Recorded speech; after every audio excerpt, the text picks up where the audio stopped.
Hello, I'm Michael Vintage. I go by Ike. I'm the youngest of five. I'm from St. Louis, Missouri. My family's kind of all spread out all over the country. My oldest sister is 26. She lives in New York. My oldest brother is 23 and he lives in Dallas, Texas.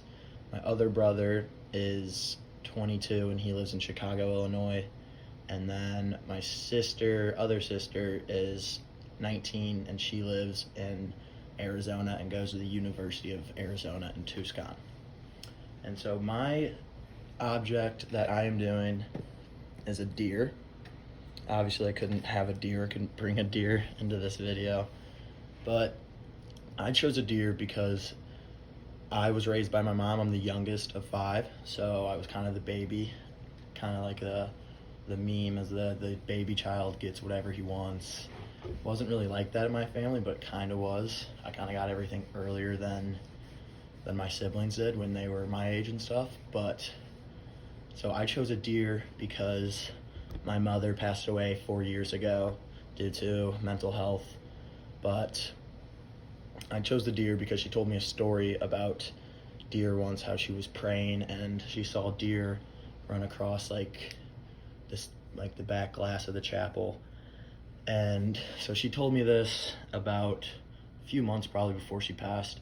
And the day she died, I went out into my backyard and I just looked, and there was 6 deer, one for everyone in my family but her.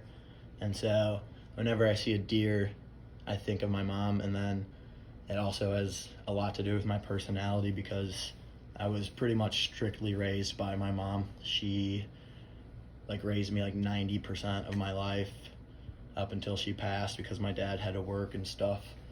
But she raised me, and so whenever I see a deer, it just reminds me of her, and I think that is a big thing of my life that people know.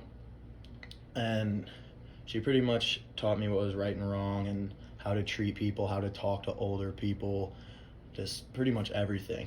And so the deer, whenever I see a deer, I won't be seeing many deer. I actually don't think I'll see any deer in Charleston. But in St. Louis, there are a decent amount of deer. So whenever I see that, it reminds me of her. And it just kind of brings back how I should be, what my actual personality is. And it kind of is just a good reminder that my mom's still watching over me. And yeah.